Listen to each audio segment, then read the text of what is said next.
දවසේ මම ඔයාගෙන් ප්‍රශ්නයක් අහන්නම්. අද දවසේ ඔයා ඇත්තටම ඔයාගේ හීනය වෙනුවෙන් වැඩ කළාද? නැත්නම් ෆෝන් එකේ හිටියද පැය ගණන්? හෙට ඉඳන් පටන් ගන්නවා කියලා හිතුවා. අවුරුද්දකට කලින් හිටපු ඔයා අද ඉන්න ඔයා අතර ලොකු වෙනසක් තියෙනවද? නැත්නම් හැම දවසක්ම එකම විදිහට ගෙවනවද?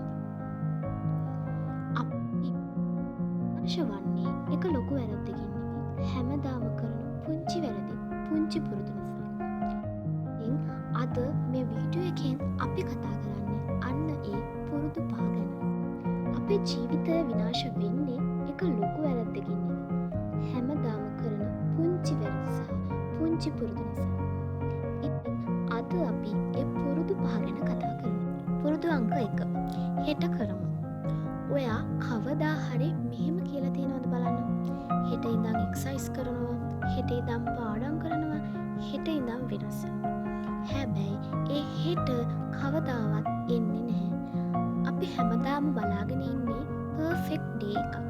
නමුත් පර්ෆෙක්ට් ඩේ එකක් නැහැ. පර්ෆෙක්ට් ඩිසිෂන් එකක් විතරයි තියෙන්නේ. ඒ තීරණය අද පටන් ගන්න එක. පුරුදු අංක 2. ෆෝන් එකට ජීවිතය දෙන එක. අද කාලයේ ෆෝන් එක අපේ යාළුවා වෙලා.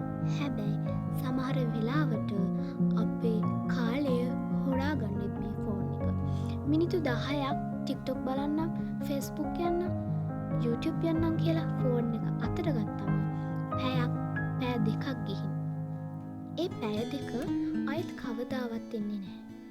ෆෝන් එක වැරදි නැහැ. ඒක පාවිච්චි කරන විදිහයි වැරදි.